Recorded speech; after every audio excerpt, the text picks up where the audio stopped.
You are now listening to Serious Minds RNTV with your host, Professor Griff. The call-in number is 516-654-7688. That's 516-654-7688. This is Professor Griff, and this is Serious Minds RNTV. Serious Minds for Serious Minds. Seriously.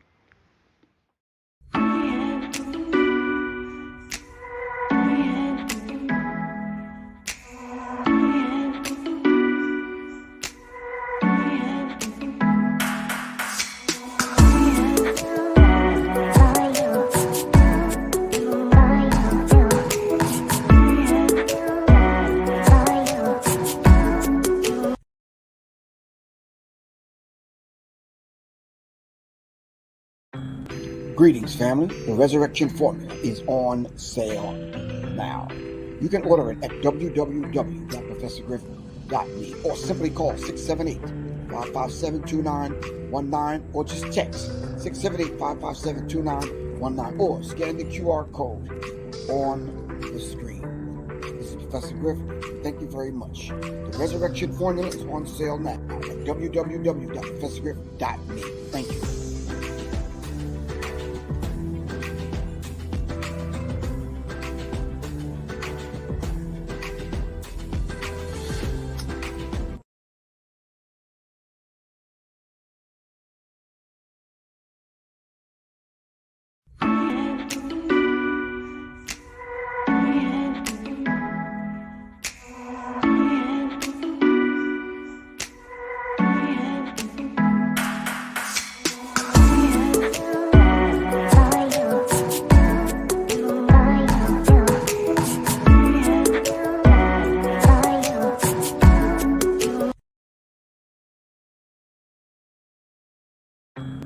Greetings, family. The Resurrection Formula is on sale now. You can order it at www.professorgriff.me or simply call 678-557-2919.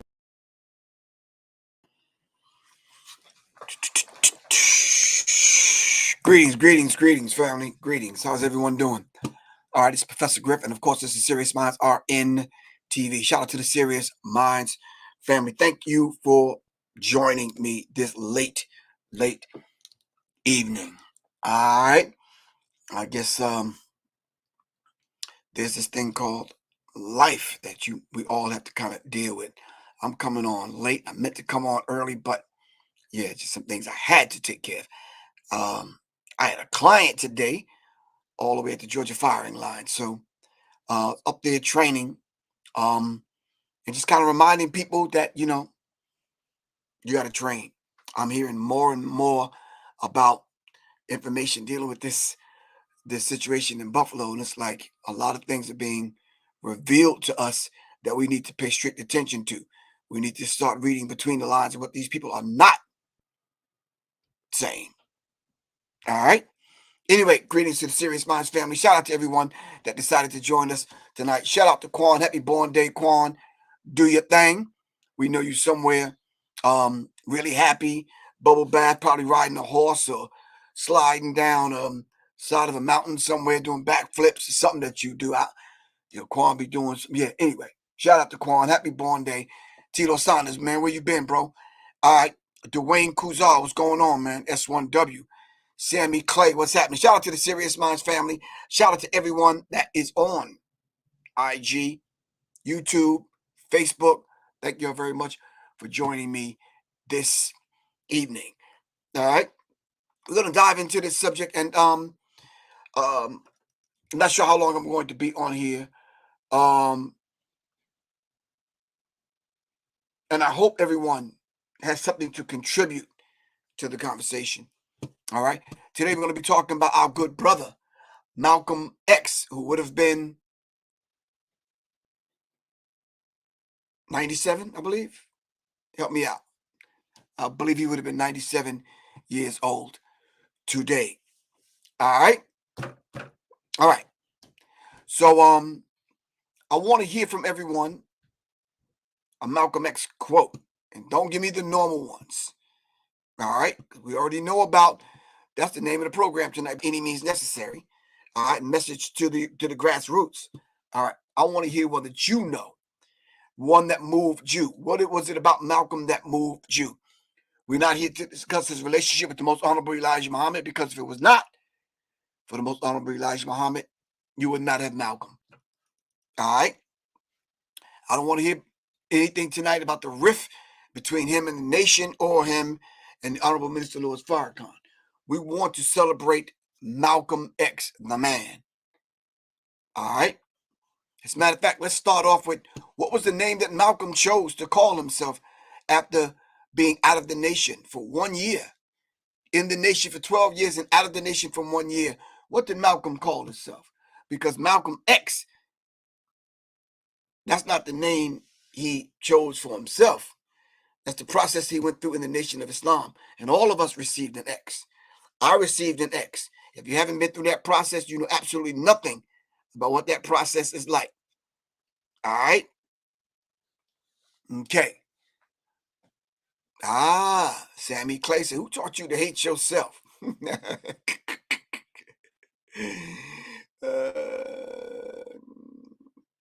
Nah, Malcolm X did use the name Detroit Red because Malcolm X was pimping. But he wasn't Malcolm X when he was pimping. He was Detroit Red. All right, that showed you his growth. That shows you the alchemical formula coming from nothing to something. All right, from base metals to lead to gold. All right, that's what Malcolm should have showed us. But let's dive into some of the things I have queued up about our good brother Malcolm X. So let's dive into a few things, and then we'll dive into some serious subject matter. Can we do that, family? All right, I'm going to mute some things here. I'm going to minus some things here. I'm going to go here, do that with this. I'm going to open this up, and we're going to talk about, hold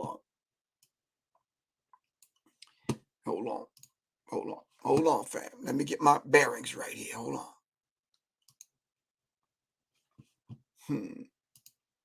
All right, I'm going to need that because that I want to talk about that, and I want to talk about that and that. I want to talk about that, and I want to talk about that. All right. Hold on for a second. Let me do this. Bear with me, fam. Bear with me.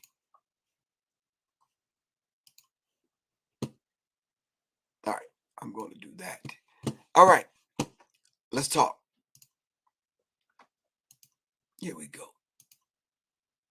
All right. Malcolm.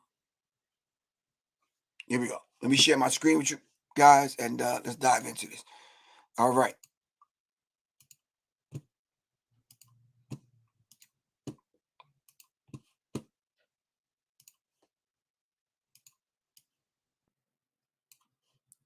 All right.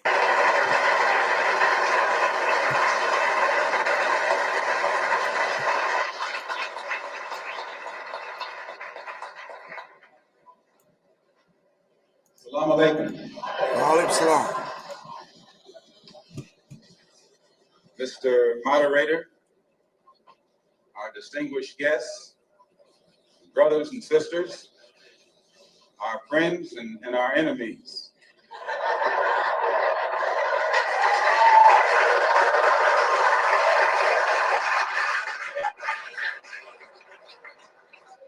Everybody is here. As many of you know, last March, when it was announced that I was no longer in the Black Muslim movement, it was pointed out that it was my intention to work among the 22 million non-Muslim Afro-Americans and to try and form some type of organization or create a situation where the young people, our young people, the students and others, could study the problems of our people for a period of time and then come up with a new analysis and give us some new ideas and some new suggestions as to how to approach a problem that too many other people have been playing around with for too long. Okay. That's very interesting. So my question to you, family, have we solved those issues? Since Malcolm made that particular statement, I believe that was back in 1964, I think. Have we solved those issues? Have we solved those issues? All right. And he was directing and gearing that energy that day to young people. Did we solve those particular issues that Malcolm was talking about? All right. So there was a myriad of issues that we were dealing with at that particular time. And then Rashawn said, nah. So what is our duty and our responsibility to the legacy of Malcolm X to carry that on? What is our duty and our responsibility? All right. Tillman Green Jr., when you say no, they haven't been solved. Okay, you're right. You're right. You're absolutely correct. They haven't been solved. What are we doing to solve them? All right, is the question that I'm posing. All right.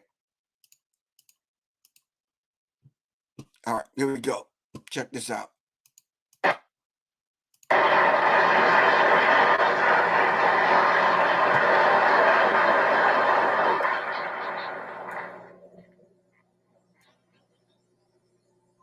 In the name of Allah, the Beneficent, the Merciful, to whom all praise is due, whom we forever thank for giving us the Honorable Elijah Muhammad as our leader, teacher, and guide. And I specifically, ladies and gentlemen, and brothers and sisters, open up like that because I am a representative of the Honorable Elijah Muhammad. And were it not for him, you and I wouldn't be here today.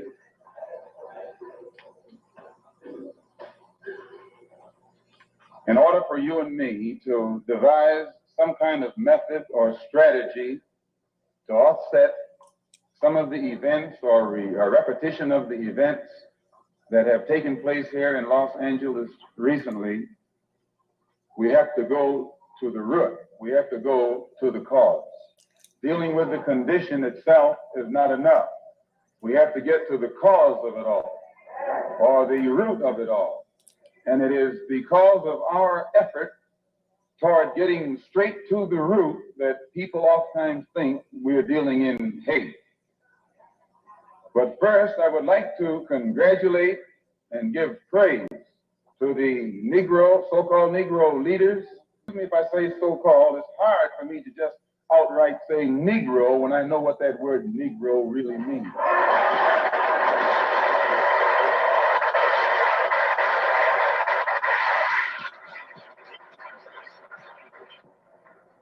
The person whom you have come to know as Ronald Stokes, we know him as Brother Ronald, one of the most religious persons who displayed the highest form of morals of any black person anywhere on this earth.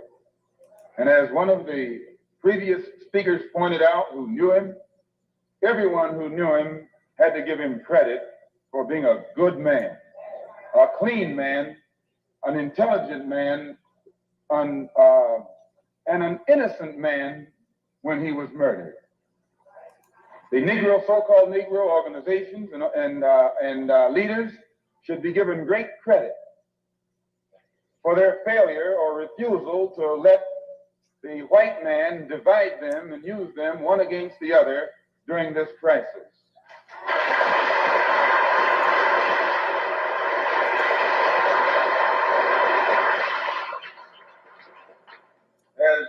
Reverend Wilfred Wilson pointed out, I think it was 8 years ago today that the Supreme Court handed down the desegregation decision.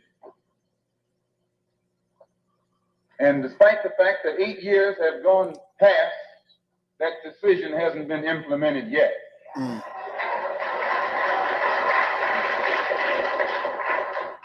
I don't have that much faith. I don't have that much confidence. I don't have that much patience. And I don't have that much ignorance to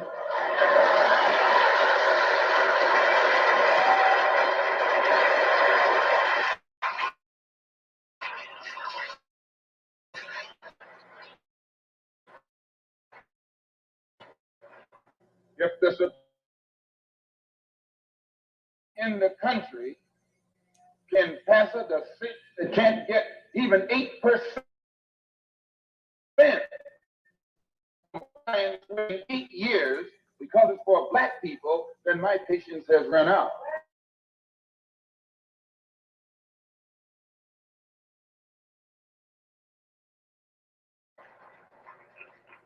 When black people who are being oppressed become impatient, they say that's emotional. Please. When black people who are being deprived of their citizenship, not only of their civil rights, but their human rights, become impatient, become fed up, don't want to wait any longer, then they say that's emotional.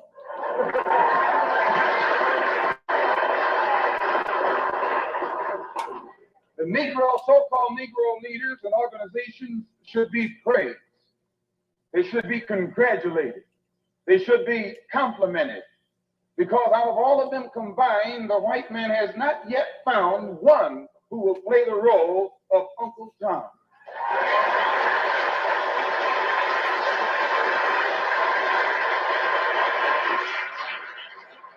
But yet he has found no Tom, no puppet, no parrot who is still dumb enough in 1962 to represent the injustices that he's afflicting against our people. We don't care what your religion is. We don't care what organization you belong to. We don't care how far in school you went or didn't go. We don't care what kind of job you have. We have to give you credit for shocking the white man by not letting him divide you and use you one against the other.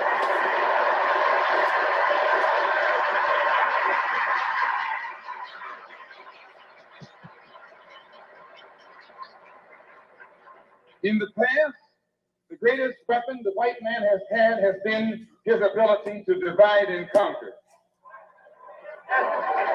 As Jackie Robinson pointed out beautifully on the television last night, 4/5 of the world isn't white. Isn't that what Jackie said?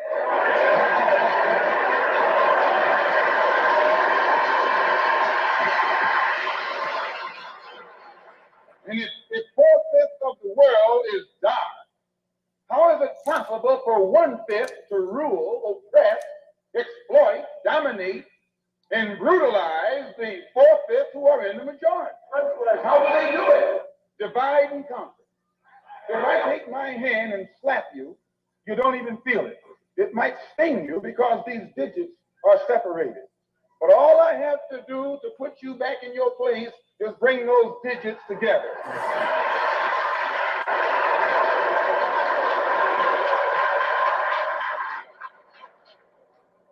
This is what the white man has done to you and me. He has divided us and used us one against the other. But today, thanks to Allah, you can say thanks to God or thanks to Jesus or thanks to Jehovah, whatever you want.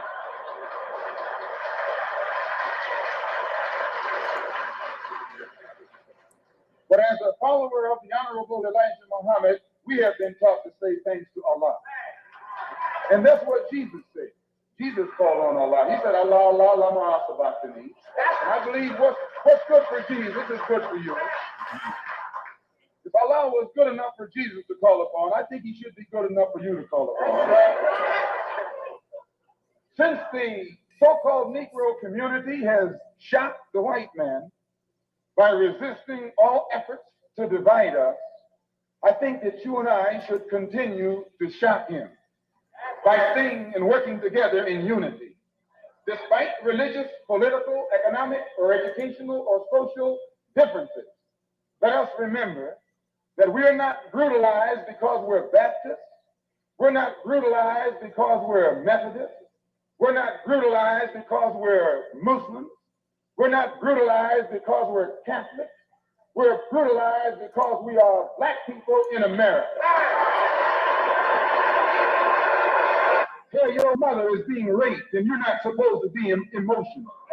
Your women, please, your women can't walk the street without some cracker putting his hands on her, and you're not supposed to be emotional.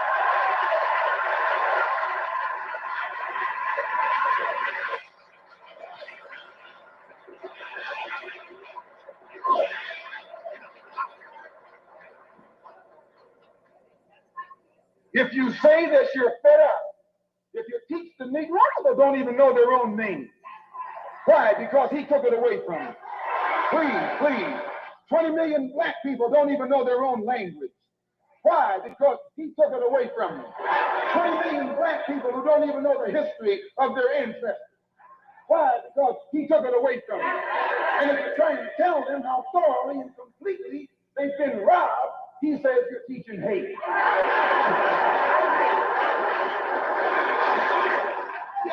That's something to think about.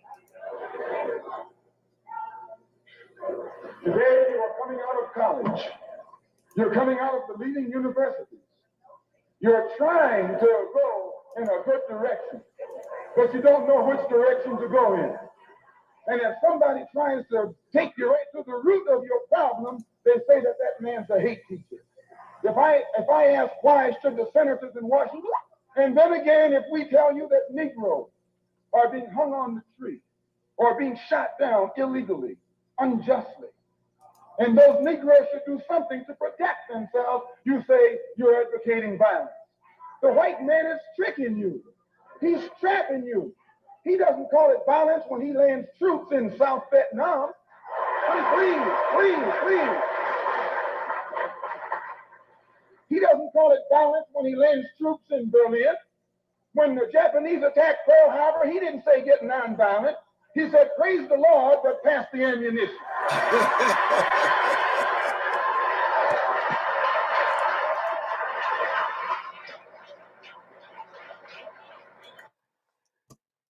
All right. All right, family, talk to me. What do you think? I'm posting you guys statements. What do you think? This was the Malcolm that I grew up on. This was the Malcolm that I was so used to hearing.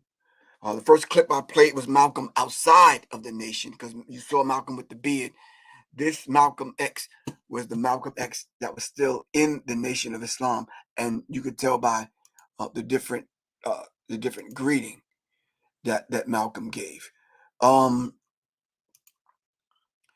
talk to me, family. What do you think?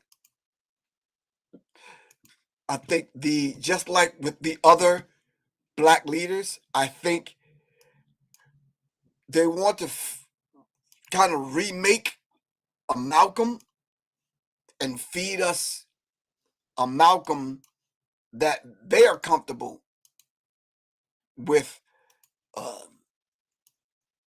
quote unquote, tolerating, I should say. They want to give us the Malcolm that that they're so used to, not they're used to, but the Malcolm that they have refashioned. Because even what we're dealing with today in reference to the critical race theory, you got to look at this thing like, wow, what would Malcolm say if Malcolm was here? All right.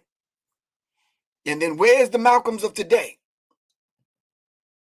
Is anyone out there talking this bold?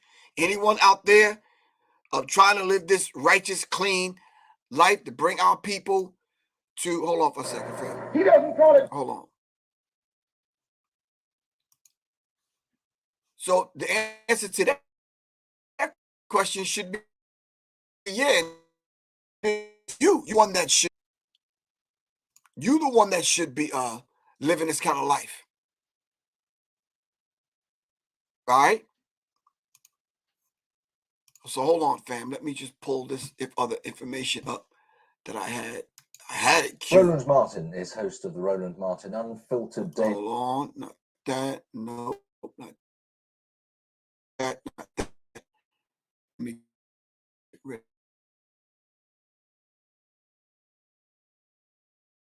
And those Negroes.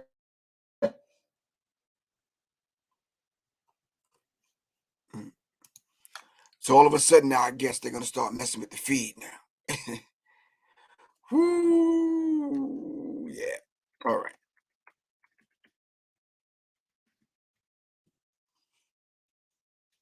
They want to have Black Lives Matter Malcolm. Okay. They want the Black other Malcolm X. Why is that? I run into some young people when I travel around the world, around the country, and I run into people that just don't have a clue who Malcolm X is, because we never speak of our greats as being dead because they live in us. This is why we pour libation, to call on the spirit of our ancestors to be among us, right or wrong. All right. So tonight we're just giving a tribute to Malcolm X for everything that Malcolm X gave us. This weekend, I will be among the 1,000 people at Malcolm X Park in Atlanta, celebrating Malcolm X's born day. All right. So I think I found the clip that I was looking for. Constant harassment. All right. So let's check this out. For those that don't know who Malcolm is, that's becoming familiar with Malcolm, I played 2 speeches so far. So let's dive into this one. So we could give those younger people an idea just through the lens of, whatever we can kind of muster up and present in front of you. You're probably going to have to do a lot of the research yourself to understand who Malcolm is. In order to understand Malcolm, you got to understand the Nation of Islam. You got to understand the Most Honorable Elijah Muhammad. You have to understand the movements that preceded that. You have to understand Garvey. You have to understand Noble Drew Ali. You have to understand these movements and who these individuals are. You have to understand even aspects of what the Mau Mau and other Patrice Lumumba, Steve Biko. You have to understand who these individuals are in order to kind of understand Malcolm. All right, so let's dive into this. Who taught you to hate your own kind? Who taught you to hate the race that you belong to? So much so that you don't want to be around each other. No, before you come asking Mr. Muhammad, does he teach hate? You should ask yourself who taught you to hate being what God gave you. How did one man go from petty criminal to becoming a global voice against racism? He's one of the most prominent Muslims in modern history and a symbol of Black liberation who has inspired generations. A gangster, a preacher, and a revolutionary, this is the extraordinary journey of Malcolm X. Malcolm X was born in 1925 in Omaha, Nebraska. His parents, Earl and Louise Little, were followers of the Pan-African activist Marcus Garvey. As a result, their family was subjected to constant harassment by the Ku Klux Klan, who burned down their home when Malcolm was just 4 years old. The family moved to Michigan, where they were threatened by the Black Legion, an offshoot of the KKK. 4 of Malcolm's uncles were also murdered by white racists. Malcolm's father died when he was 6. The incident was officially ruled a streetcar accident, although his mother believed he had ultimately been murdered by the Black Legion. When Malcolm was 13, his mother was committed to a mental institution. Her children were split up and sent to different foster homes. Malcolm was an excellent student, but dropped out of school after a white teacher told him it was unrealistic for a young Black boy to have aspirations of being a lawyer. After a few years in Michigan and Boston, he moved to Harlem at the age of 18, where he was involved in gambling, robbery, drug dealing, and pimping. At the age of 21, after committing a string of robberies with a small gang in Boston, Malcolm was arrested and sentenced to 8 to 10 years at Charlestown State Prison. Incarceration was the beginning of Malcolm's transformation. While in prison, his siblings began writing to him about the Nation of Islam and its leader, Elijah Muhammad. The Nation of Islam promoted black independence and rejected the notion of the superiority of white people. Instead, Elijah Muhammad taught his followers a form of separatism from whites, who were actually considered devils, inferior to black people, who were the original inhabitants of Earth. Malcolm, initially hostile to the idea of any religion, eventually became a member of the nation. He read books constantly and began writing regularly to Elijah Muhammad.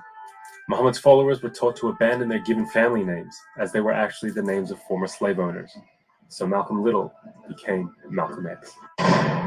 After being paroled, Malcolm visited Elijah Muhammad in Chicago. In June the next year, he was named Assistant Minister of the Nation of Islam's Temple No. 1 in Detroit. He later established Boston's Temple No. 11 and expanded Temple No. 12 in Philadelphia. And those of you who think that you perhaps came here tell you to turn the other cheek to the brutality of the white man, I say again, you came to the wrong place.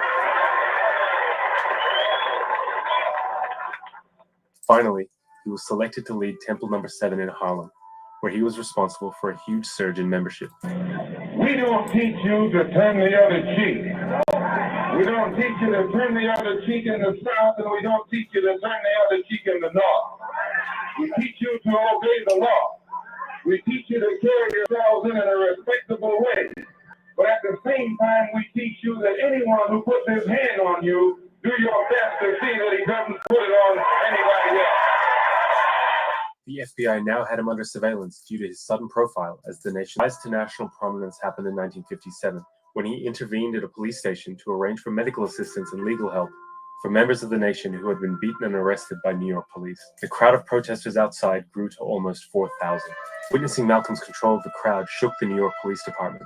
Within weeks, they had him under surveillance and officially began infiltrating the nation. In 1958, Malcolm married his wife Betty, with whom he would have 6 daughters. Malcolm's profile continued to grow via print and television appearances, and he began to gain international exposure. Who is it that controls the prostitution in Harlem? It's the white man. Who controls the large sale of whiskey and wine? It's the white man. Who gives you the deck of cards in the bank that you use to gamble with? It's the white man. And after he sell them to you, he takes you with him and put you in jail for using them. He was deeply critical of the growing civil rights movement and its leaders, like Dr. Martin Luther King, who preached integration. That's what you mean by nonviolence. Be defenseless, be defenseless. Cruel beast that has ever taken the people into captivity. That's just the American white man. 100 years ago, they used to put on a white sheet and use a bloodhound against Negroes. Today, they've taken off the white sheet and put on police uniform. They've traded in the bloodhound for police dogs, and they're still doing the same thing. And just as Uncle Tom, back during slavery, used to keep the Negroes from resisting the bloodhound or resisting the Ku Klux Klan by teaching them to love their enemy. Luther King is just a 20th century or modern Uncle Tom or a religious Uncle Tom who is doing the same thing today. Malcolm's message was being heard louder than ever, but his relationship with the man who had transformed his life was about to fracture. Tensions were growing within the nation over the amount of attention Malcolm was receiving compared to his mentor, Elijah Muhammad. An unprovoked raid on a Nation of Islam mosque by police in Los Angeles led to one member being paralyzed and another being killed. No charges were laid against the police. The white man believes you when you go to him with that old sweet talk, because you've been sweet talking him ever since he brought you here. Stop sweet talking. Tell him how you feel. Tell him what kind of hell you've been catching, and let him know that if he's not ready to clean his house up, if he's not ready to clean his house up, he shouldn't have a house. It should catch on fire and burn down.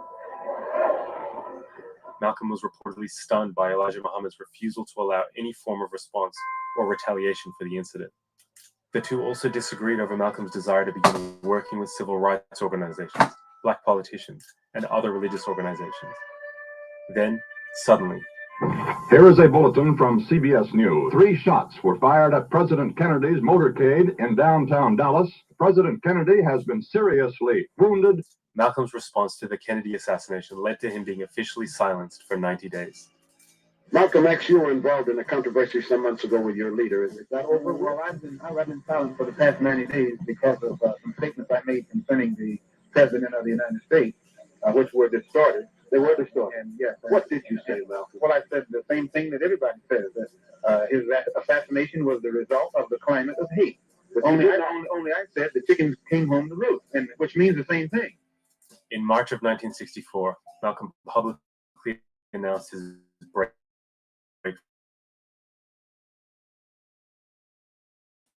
Others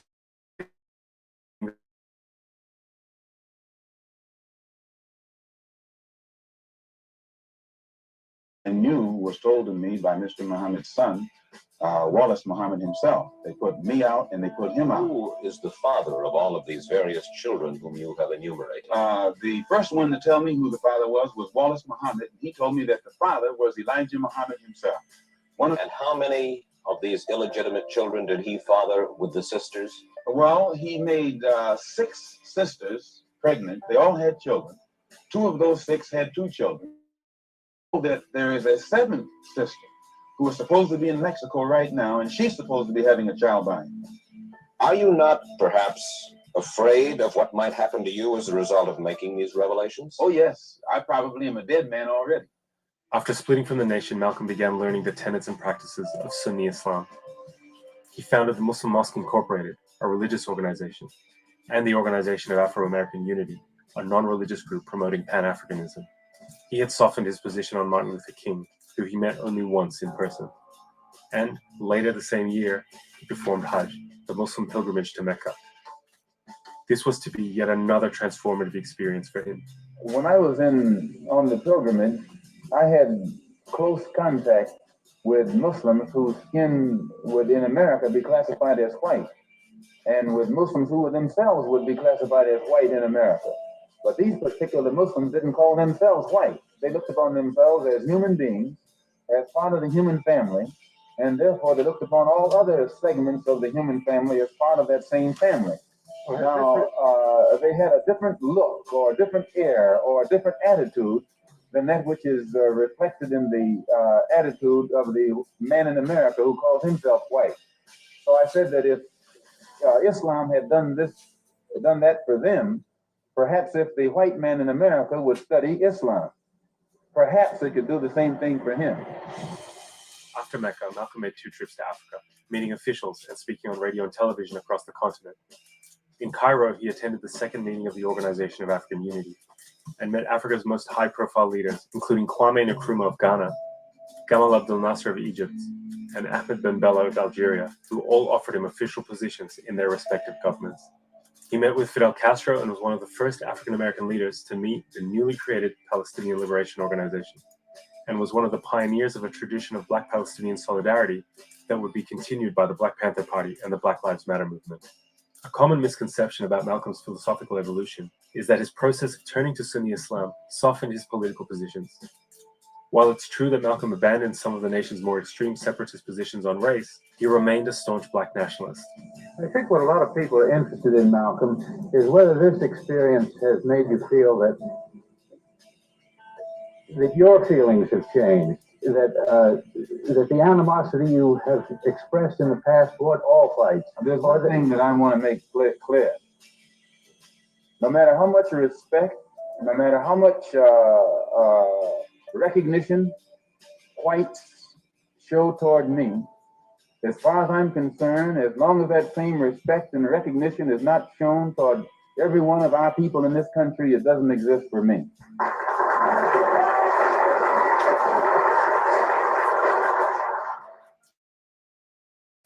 If anything, Malcolm's travel had led him to globalize his perspective, seeing Black liberation as something beyond the United States, and as something that was intimately tied to struggles for independence across the Third World. It has remained a domestic problem. It has remained within the jurisdiction of the United States. And as such, it has been impossible for the Afro-Americans or American Negroes to try and enlist the support of other dark-skinned people who are being oppressed the world over in that struggle. And the only way this can be done is by internationalizing the problem. If you take up arms, you'll end it. But if you sit around and wait for the one who's in power to make up his mind that he should end it, you'll be waiting a long time. And in my opinion, the young generation of whites, blacks, browns, whatever else there is, you're living at a time of extremism, a time of revolution. a time when there's got to be a change. The Nation of Islam had not taken Malcolm's exit and public criticism of Elijah Muhammad's misconduct lightly. His family was repeatedly threatened, their car was bombed, and FBI surveillance records show that law enforcement was aware that elements within the nation were openly discussing his death. Then his house was burned down. On February 21st, 1965, Malcolm was addressing the Organization of Afro-American Unity in Manhattan's Audubon Ballroom. He was shot 21 times. 3 Nation of Islam members were tried and convicted of the murder, but questions remain. At the time of his death, Malcolm was under surveillance by both the NYPD and the FBI's COINTELPRO operation. For many, there is simply no doubt that one or both organizations had a hand in his assassination. Malcolm's legacy went on to be preserved in hip-hop, film, and literature. Most importantly, his own autobiography, which continues to be celebrated and was named one of the 10 most influential non-fiction books of the 20th century. His politics continue to inspire generations of activism against racism and imperialism worldwide. People in power have misused it, and now there has to be a change, and a better world has to be built, and the only way it's going to be built is with extreme methods. And I, for one, will join in with anyone, don't care what color you are, as long as you want to change this miserable condition that exists on this earth. Thank you.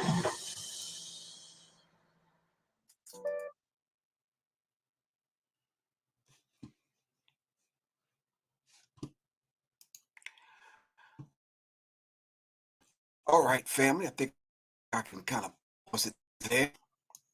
There was only a few minutes left anyway. All right, for those of y'all that do not know the history of Malcolm, that is a brief history. There's some inconsistencies there and some things that were not right. So yeah, but it's a start for you. I'd say pick up the autobiography of Malcolm X and begin your research. You're the one that has to educate yourself about these particular situations. All right, don't go off what Professor Griff has to say. Don't scour YouTube and figure out all these different people with their versions of it. You study. All right. Okay. I hope you're able to pull something from this tonight. I'm only going to be on for a few more minutes, but there's a few things that I want to kind of add. All right. Malcolm, I think Malcolm is best. Oh, let me reverse it. It's best that you hear it from Malcolm himself. There's enough information out there, enough speeches, enough plenty interviews for you to hear it from Malcolm himself.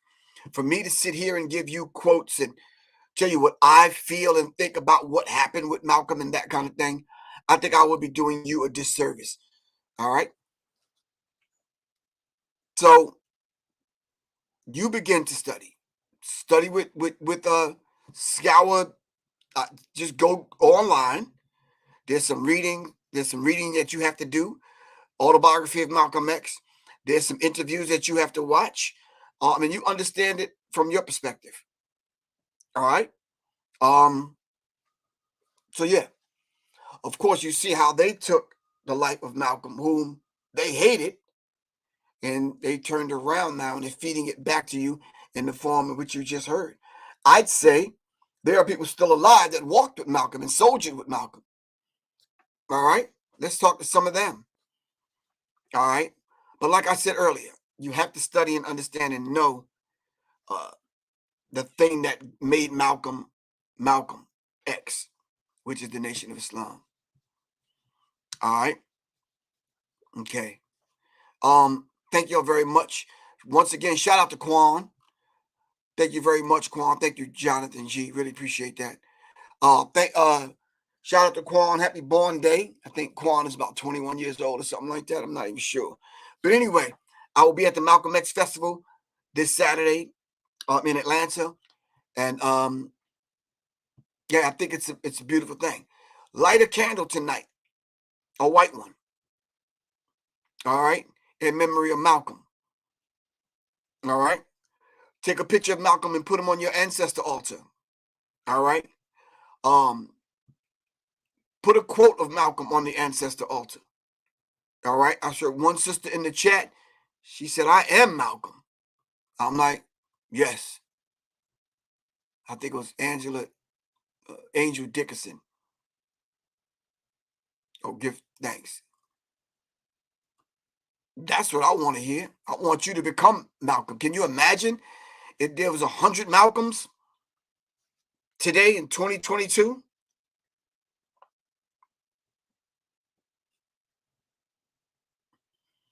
You said the Ballad of the Bullet was a great speech. All right, yeah.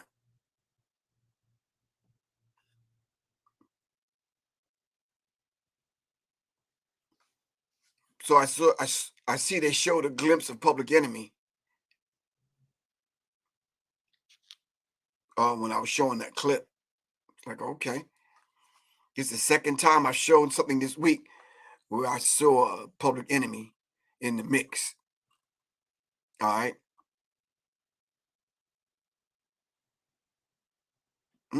Okay. She's on YouTube. All right, thank you. All right, family, this is Professor Griff. And inshallah, sometime this weekend, I hope to see y'all either in person. Sunday, I'll be at the gun show in Atlanta. Hit me up. I'll let y'all know. Come on through. All right. Thank you. Thanks to all of the people that came to the Guns N' Roses. All right. Thank you. Those of us that can own firearms and train, please do so. I'm writing out a small little kind of pamphlet to get out to our people on some of the things, some of the training that you should have, some of the gear you should have, and that kind of thing. And I'm just putting it together and just putting it out there like, look, yeah, this is what you should own. And learn how to use the gear and train with the gear. All right. I love y'all to life.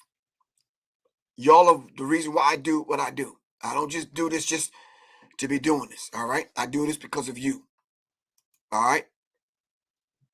Okay. I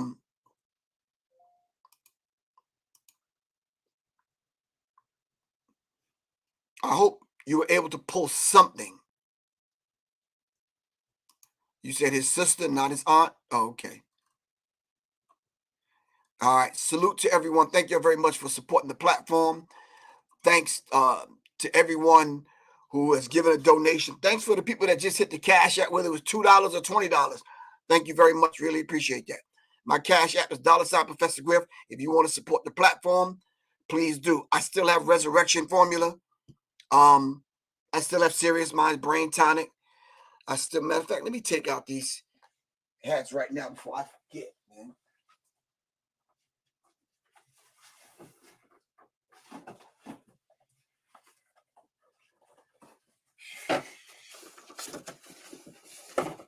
I still have some Public Enemy snapbacks. All right.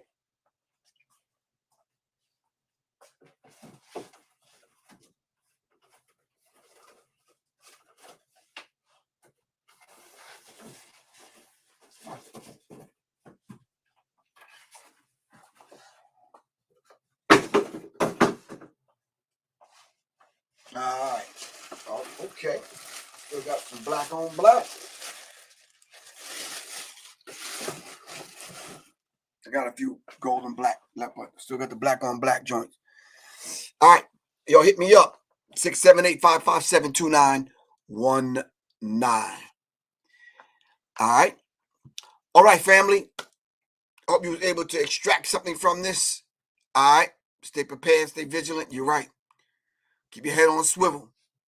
As you can see, this thing that happened in Buffalo could happen anywhere. He was recruiting a crew to roll with him online. Black man and woman, y'all best get it together. Seriously. Start training for real right now. All right. Love y'all to life. It's Professor Griff. Got to go. Peace.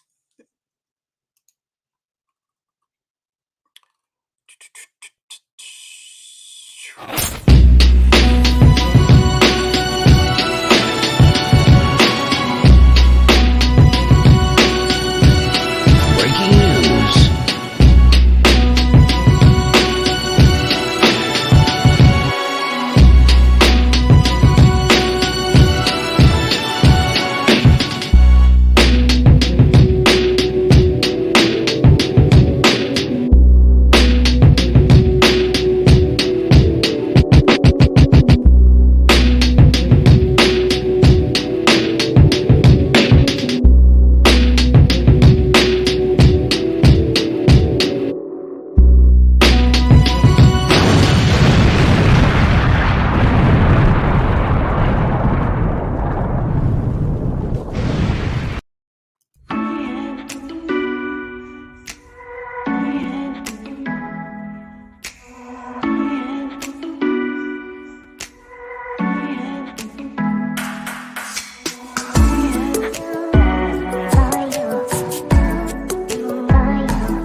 Greetings, family. The Resurrection Formula is on sale now. You can order it at www.professorgriff.me or simply call 678-557-2919 or just text 678-557-2919 or scan the QR code on the screen. This is Professor Griff. Thank you very much. The Resurrection Formula is on sale now at www.professorgriff.me. Thank you.